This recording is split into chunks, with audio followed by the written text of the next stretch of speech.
It's time to get your news on. We are VK1WIA.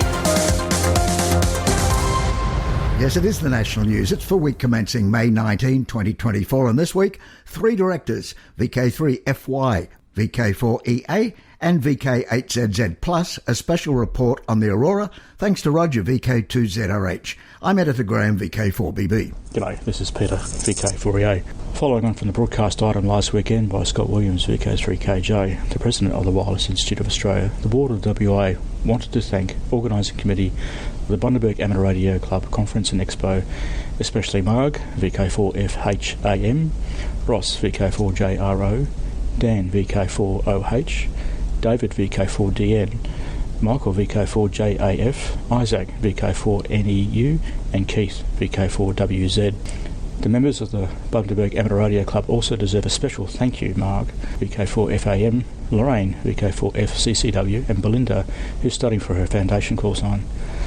Special thanks to Michael, VK4JAF, Ross, VK4JRO, Owen, VK4FODM, Kelly, VK4WO, Dave, VK4DAV, Graham, VK4GBB, Graham, VK4MOO, Bob, VK4UD, Brett, VK4BDX, Kurt, VK4FUR, Clint, VK4PAW, Brett, VK4TTO, Gary, VK4W2Z, and other club members who supported the event. A thank you also to Wade, VK4WM from the Maryborough Club, who was happy to help with the regular video planning meetings, with WI Director Peter, VK48ZZ. Last week our President put out a special thanks to the Mayor of Bundaberg, Helen Blackburn, who was gracious in agreeing to open the convention on the Friday evening. Council staff were amazing, especially Lizzie from the Bundaberg Multiplex, who really knew what was needed to plan for such an event. And thanks to Sean from Elite Communications, who had an array of communications products, including antennas, radios and fittings. JK Bundaberg donated items for our raffle and door prizes. A big thank you to Electronics, who were not able to attend but donated 100 digital multimeters. The first 100 kids received one of these multimeters. David, VK4 JPS, kindly donated his time to look after the soldering workshops with the younger attendees. And the not so young as well. It was great to see the soldering workshop tables full of kids throughout the weekend, and 100% success all the kits that were made. ICOM Australia had a display on the 905 with accessories up to 10 GHz band on display, and also had a 6-metre AM transceiver, which is the first radio produced by the owner of ICOM in Japan. This radio launched the ICOM brand worldwide.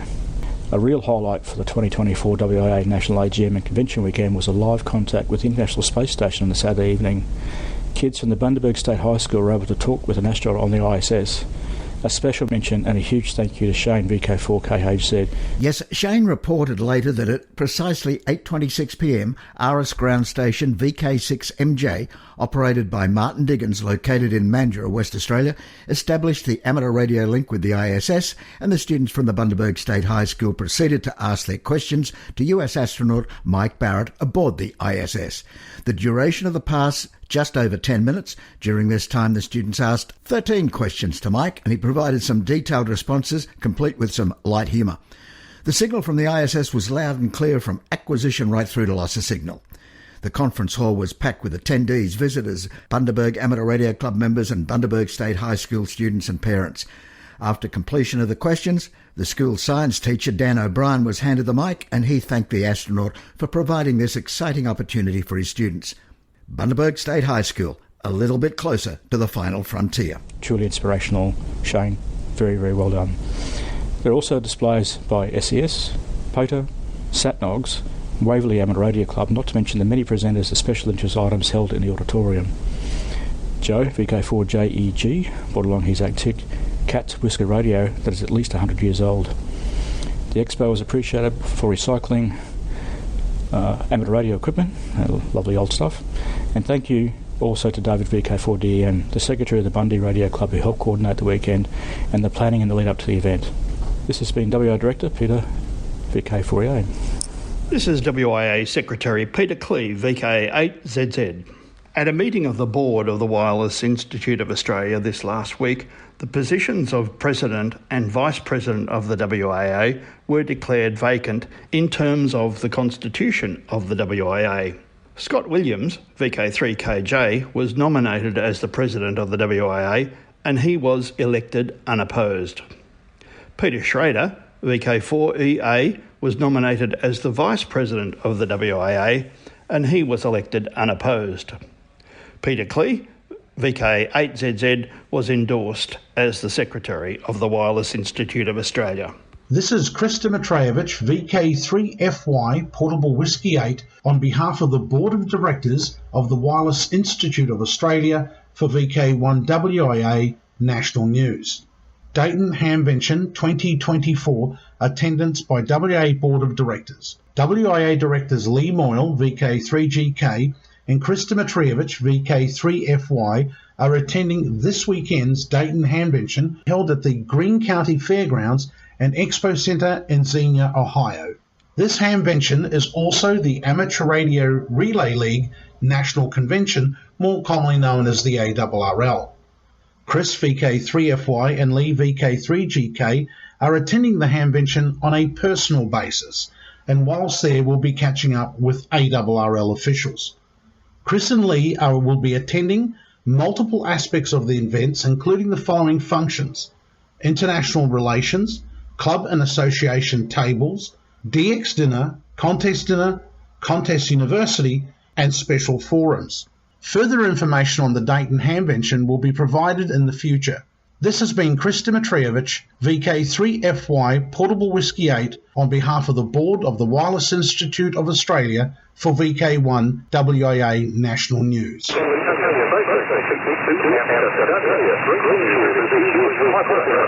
Australiana. Great Southern Lights. This story coming up is by VK2ZRH. Andrew Russell, VK5CV, sent in some interesting recordings for the week. Recordings of VK2WI received in Adelaide at about 9 a.m. local on Sunday via auroral propagation. A quick listen, and thanks again, Andrew. Then it's to Roger.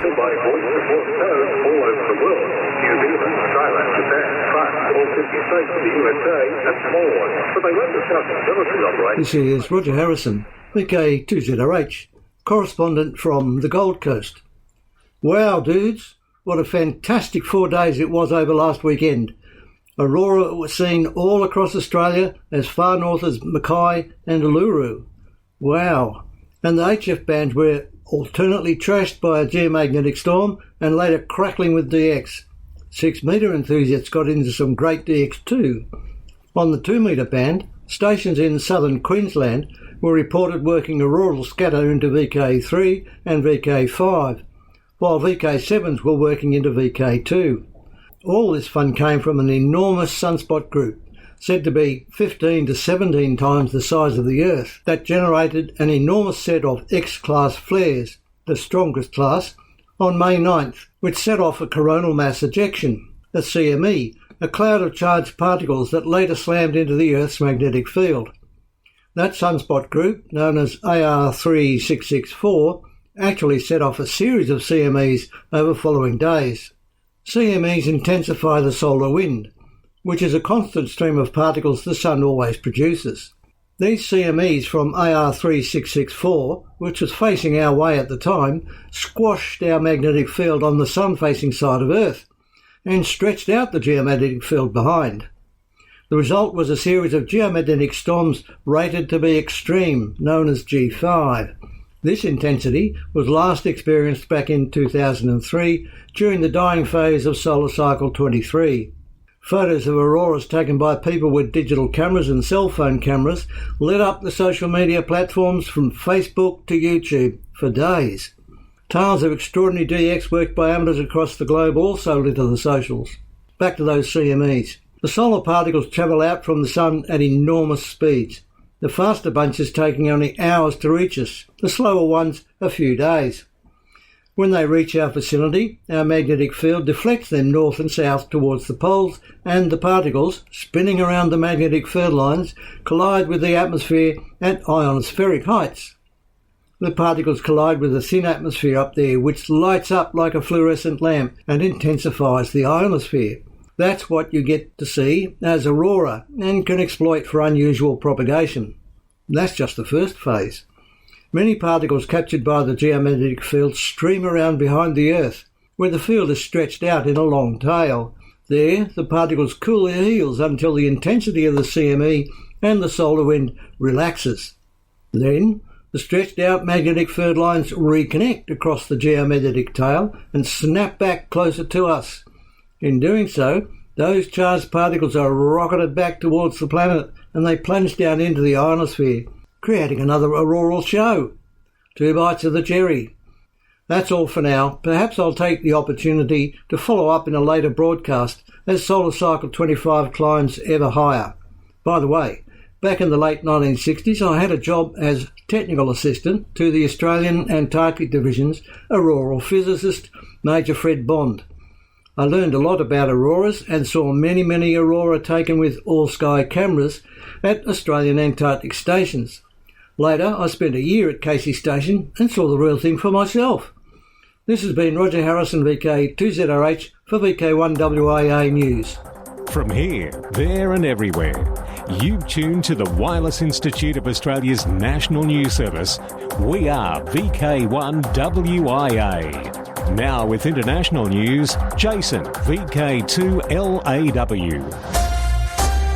Hello. Leading this week's international news from Newfoundland. On Saturday, May 11, Gopan, Victor Uniform 3 Papa Hotel Foxtrot, operating as Victor Oscar 1/Mike 0 X-Ray Uniform, succeeded in making the first contact from North America through the amateur radio QO100 geostationary satellite transponder located at 26 degrees east. VO1/M0XUU Gopan was in Newfoundland, which is just outside the coverage area of QO100. The elevation at Signal Hill at St John's is below the horizon at minus 0.9 degrees. Gopan used FT8 to have a transatlantic contact with David, Golf 0 Mike Romeo Foxtrot in southwest London. David reported it was tough going, with a lot of QSB. In a post on Twitter X, Gopan reported his signal into QO100 was not strong enough to permit SSB operation. Nonetheless, a well-deserved record. A woman in India who had been abducted and sold into the illegal sex trade in Delhi by a human trafficking ring is safely home after a 5-year absence. This after the governments of India and Bangladesh combined their efforts with amateur radio operators in West Bengal. The woman escaped and fled to Calcutta after 4 months and was taken in by a state-affiliated shelter for people who have suffered trauma and abuse. She underwent treatment for memory loss, and once she could recall the abduction, officials contacted the West Bengal Radio Club, which authorities credit with success in aiding missing persons cases through the club's wide network of contacts. The club secretary Ambarish Nagbiswas, Victor Uniform 2 Juliet Foxtrot Alpha, distributed photos of the woman to ham clubs throughout Bangladesh. He also notified Delhi police, who were able to track down and arrest the trio involved in the earlier abduction. Last fall, California passed SB 244, otherwise known as the Right to Repair Law, which requires tech manufacturers in the state to provide tools, parts and documents that consumers or repair shops need to service or fix devices. Though the legislation didn't go into effect until July, Cal Poly engineers have already embraced repairability to help cut down on e-waste and improve sustainability.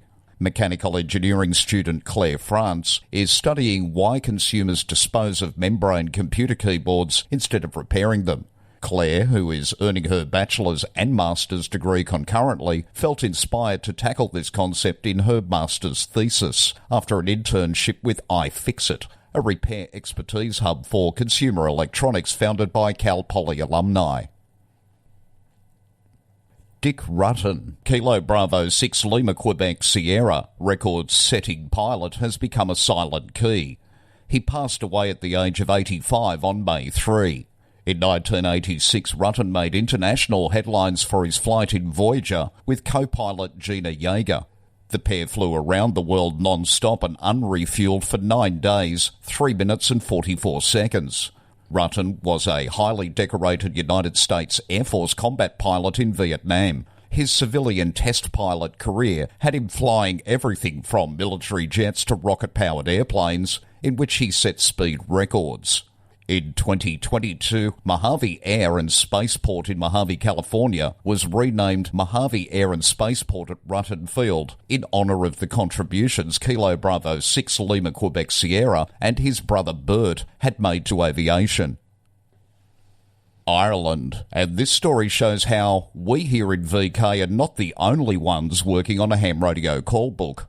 It's the intention of the IRTS to create an online call book like the paper ones that were issued a few years back but since ceased. The idea of the initial online call book is to help create an opening for a paper call book to be brought back over the coming years. Members will have the choice of what details they want to include for public viewing. Hopefully, it will encourage their regulator, Comreg, to release more information about those licensed in Ireland, thus in turn lead to a paper call book once again being issued. IRTS members will have a chance to register to have their details included by filling up a short form online or with Pat Echo India 2 Hotel X-Ray at the IRTS stand at all future rallies. Just to tick operational news, but at the international desk, I'm Jason, VK2LAW. See you next week from Sydney. We are VK1WIA. Now, operational news with VK4FUQ. Felix. Hello there. Now, contest-wise 2024. VK Shires contest June 8 to 9 starts 0000 hours UTC Saturday until 23:59 hours UTC Sunday. All HF bands all the way from 10 to 160 metres. SSB and CW only. IAR UHF World Championship July 13-14. Trans-Tasman Low Band Contest July 21st. This contest is another official WIA contest and will count towards the Peter Brown Contest Champion Awards. Yoda Contest 2024. The next session of this year's Yoda Contest will be July 21 from 10 to 21:59 hours UTC on the 5 classic bands using CW and SSB. August 17-18 Remembrance Day Contest, and all bands except WARC bands. Alara Contest August 25-26. Wilds work everyone. OMs work wilds only. Suggested frequency all HF bands except 160 metres and WARC bands. Contacts made on Echolink will also be accepted. Now from contests, let's open the DX window to the world. Special call sign HF25 NATO is active until the 31st of August, marking the 25th anniversary of Poland joining the North Atlantic Treaty Organisation. Certificates and limited edition QSL cards are available. Visit qrz.com for details. The Humber Fortress DX Amateur Radio Club in the UK is once again supporting International Men's Mental Health Month and helping to raise the profile of men's mental health 2024 throughout the international amateur radio community. Club members are operating from their headquarters at Paddington Haven, East Yorkshire, using special call sign GB0MMH. The station will be active throughout the weekend, 17 to 19 of May, and in June, the 14th to 16th of June, across all HF bands. Please listen out for the operators and give them a call because your support will help raise the awareness of men's mental health. For more information on GB0MMH, see qrz.com. On air is OR90AL until the 31st of May, marking 90 years since the death of Albert I, King of the Belgians.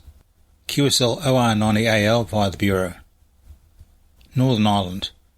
Members of the Northwest Group ARC is QRV with special event station GB0AEL until May 31, commemorating the anniversary of Amelia Earhart's transatlantic flight in May of 1932. QSL GB0AEL via MI0HOZ. Italy. Members of the United Nations Global Service Centre AR Club in Brindisi are QRV as 4U29MAY until May 31 to promote the International Day of UN Peacekeepers. The 4U29MAY QSL route is via 9A2AA. For VK1WIA National News, I'm Felix VK4FUQ in Ingham. From here, there and everywhere, you've tuned to the Wireless Institute of Australia's National News Service. We are VK1WIA. Now, special interest group news with Cole, VK3GTV. Hello, first up in Worldwide Special Interest Group News, it's Summits on the Air. Back around 1990, rock group Midnight Oil had a major hit called King of the Mountain. Now enter Queens of the Mountains. This SOTA-style event will be held June 1st to 3rd. The goal of this Womanham YL or XYL Summits on the Air event is to encourage and inspire YLs to get on the air and on a mountain for SOTA. There'll be multiple special event stations across the US on the air for a fun weekend of sisterhood on the summits. Special certificates will be available for YLs activating and chasing. Look for the special event calls W0Q, W1Q, each numeral through to W9Q, as well as others. Check out the alerts and spots on SOTA Watch 3. Worldwide Special Interest Group's Final Frontier. A company based in Seattle, Washington, has achieved an unprecedented long-distance connection in space with a satellite via Bluetooth. Using a software patch upgrade for some off-the-shelf Bluetooth chips, the Hubble network in Seattle has achieved what it calls the first low-power Bluetooth connection with a satellite orbiting the Earth. The signals travelled a distance of more than 600 kilometres, prompting Hubble's CEO and co-founder Alex Harrow to say in a recent press release that the Seattle company had clearly debunked skeptics' belief that such a feat was impossible. A press release from the company this month heralded the achievement as critical validation for the company, potentially opening the door to connecting millions more devices anywhere in the world. China's lunar lander is on a mission to bring home samples from the dark side of the moon and is using a special satellite to solve communications challenges. China's Chang'e 6 mission to the far side began its 53-day mission with a launch on May the 3rd.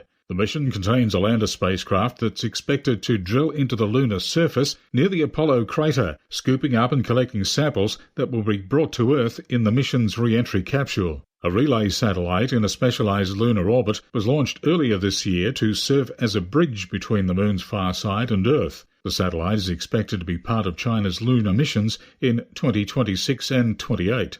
Worldwide Special Interest Groups, IOTA. The ACMA plans to make new callsign rules for the VK Islands. VK9 is only for Australian external territories, such as Norfolk, Willis, Christmas, Cocos Keeling, Heard and McDonald Islands. Visitors to Macquarie Island will in future get VK7, not VK0 calls, and Lord Howe Island will get VK2, not VK9 call signs. But wait, as we heard at the WIA AGM and Grant Willis, VK5GR Wireless Institute of Australia Technical Advisory Committee Chairman, writing in dxworld.net, there are several things going on in this space with the ACMA that the peak amateur representative body, the WIA, has been discussing with them. The VK9/0 callsign prefixes is one that people should pause and wait before making any changes while WIA work to achieve a reversion to the original arrangements. That's the policy the WIA is pursuing with ACMA, and discussions so far are constructive.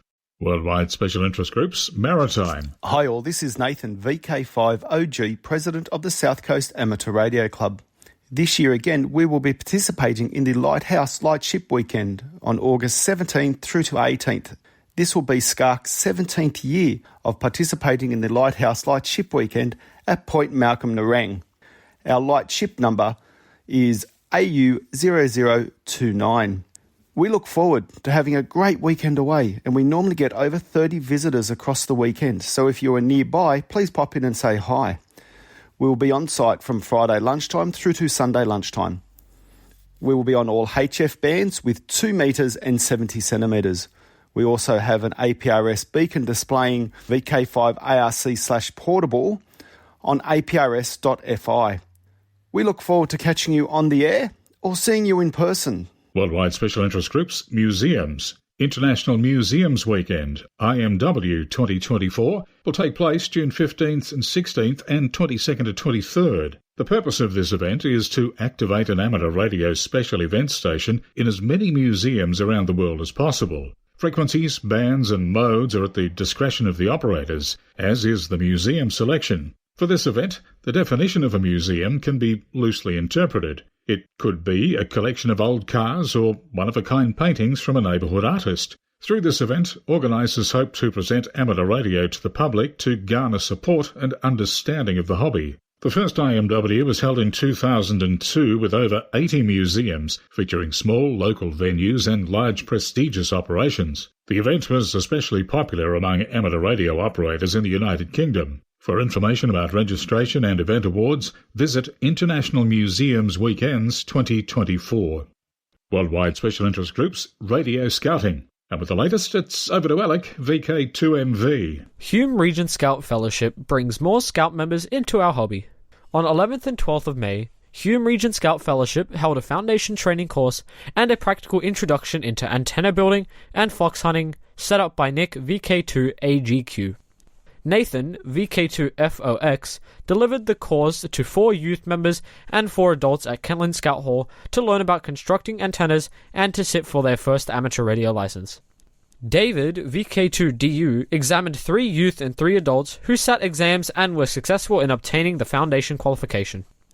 1 youth member was successful in completing a standard upgrade after obtaining his foundation license at last year's Joda Jodi. Once the construction was completed for a 2-meter Yagi antenna, the Scout members set off to find the hidden Fox transmitters. The Fox transmitters didn't stand a chance. And a big congratulations to Chris Horn, VK2CGH, who has just been appointed as Joda Jodi Coordinator for Scouts New South Wales. I understand he has some great plans for the role. For VK1WIA National News, I'm Alec, VK2MV in Sydney. Now back to you, Cole. Thanks, Alec. Next up, it's Worldwide Special Interest Group's Rescue Radio, India. Nagaland State Disaster Management Authority, NSDMA, in collaboration with Open Source Classes for Amateur Radio India, OSCAR India, conducted a comprehensive mock drill utilising amateur radio technology to bolster communication capabilities during emergency situations. Disclosing this to the media at NSDMA conference, NSDMA Joint Chief Executive Officer Johnny Rungmai said that with this initiative, Nagaland had become one of the first states in the country towards reinforcing disaster communication capabilities. And that's it for the segment for this week. I'll catch you next week with more. I'm Cole, VK3GTV. 2024, it's a date on the social scene. 2 in-depth reports from club officials, Spark and ORAC. And 1 new one, which is VK6 Perth Tech 2024, runs September 21 for 2 days at Gidgegannup. But now to Henry, VK2HE, President of the Oxley Region Amateur Radio Club. It is now only 3 weeks to the Oxley Region Amateur Radio Club's 48th annual field day at the Warhope Showground Hall on Saturday and Sunday, the 8th and 9th of June 2024, during the New South Wales King's Birthday long weekend. There will be all the usual field day activities, including traders, trash and treasure, fox hunting and a homebrew display. The field day dinner will be at the Port Macquarie Golf Club on the Saturday night. The Warhope Showground permits camping, so it is possible to stay on site in your own motorhome, caravan or tent with power and amenities, but you must book ahead with the showground caretaker. I'm Henry, VK2ZHE, for VK1WIA National News. The Southern Peninsula Amateur Radio Club proudly present their 11th Rosebud Radio Fest, to be held at the Eastbourne Primary School on Sunday, November 17, 2024. The Rosebud Radio Fest is one of Australia's premier amateur radio events and features a vast range of fascinating exhibits, all contained in the auditorium area. Outside you can view other related exhibits. As always, a wonderful program of educational forums will be held in the rooms adjacent to the auditorium. Our major door prize will take place at 12 p.m, with many great prizes up for grabs. The Rosebud Radio Fest is fully catered and a sit-down cafe area is available. There is plenty of parking, all free. Doors open to the public at 9:30 a.m. Entry is just $7 per person and under 12s free of charge. Tables are available at $10 each and can be booked online at our Radio Fest webpage, www.rosebudradiofest.com. Inquiries may be made to Mark, VK3PDG, on 0407 844 063. Regular updates can also be found on the Rosebud Radio Fest Facebook page, as well as the Hamfest Australia Group's Facebook page. This Rosebud Radio Fest will be conducted according to all current COVID guidelines. I am Andrew, VK3 Charlie Alpha Hotel, on behalf of the Southern Peninsula Amateur Radio Club. Thanks, Andrew, and that takes us to the end of this week's WIA National News. I'm Editor Graham, VK4BB. Walk softly. From Australia, this has been the Wireless Institute of Australia with the weekly news service. This broadcast is in text, audio and video and is accessed on wia.org.au. Courtesy of Bevan, VK5BD's ATV and YouTube channel, this has been WIA National News. We're back now, live and local, and your voice, your callbacks. And don't forget, tick like.